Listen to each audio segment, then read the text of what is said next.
mu ga yau da wa zan fara interview ne. Yawwa Malam Abale. Kash. Malam kuma. To kai yanzu in banda abinka dan an ce ma malam har wani laifi ne? Dan manzon Allah. Yaushe zaka daina mai irin kullun sai ka ce mun malam. Kai kuma me kake ta fama wani yin zuciya? Okay, na tuna. Haba, dole ka ta fama haɗa rai a rana a gabana aka sharara ma mari. Na yi magana da kai? Ai ba sai ka yi magana da ni ba, ni kowa ma interview da shi nake yi kuma kowa ya mutum. Kana da ja kenan. Kamar ya ina da ja, kai fa baka saka na ni interview dina ba, yawwa.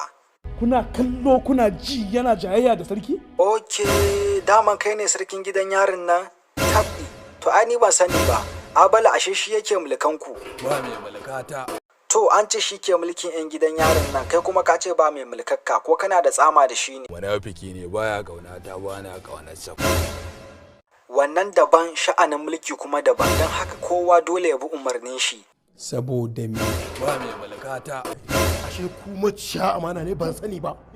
Ku sani har gobe babu wani sarki a gidan nan baya da wannan. Rabi'u Liba sarkin 'yan yari, Abala fa ya raina ka dan ya ce ba zai bi umarnin ka ba. Ai in ya iya ruwa bai iya tabo ba. Malam Abala to kai kana ci wai in ka iya ruwa baka iya tabo ba. Malam za a kashi gidan nan soro na zo gidan nan. Wai kai malam din ne kawai baka so a ce? To wani suna kake so ina kiran ka? Ka ce min jagwado ko ka ce min dadi haka da ka ce min malam. Kai ka ji wani suna wai jagwado, amma kai zaka shirye ma kuwa? To shirya in taka ce sai ka ce kai in shi. Wai tsaya ma Ali Atwok me kai ne aka kawo ka gidan yari? No exhibit no complainer fa na zo gidan nan ba wani abu da nayi. Ne dai na aikata laifi. Walan fita. Jagwado kake kowaye to daman kai ai duniya ma ta riga ta san ka. Kai ne shigan 'yan daba, kai ne acting din 'yan daba, maganan 'yan daba, gaba ɗaya duk ka bi ka lallace. Kan rabu da shi gaja. Ba a shiga tsakanin malici da bani. In na nake lalataccen nan malici yana ƙaunata.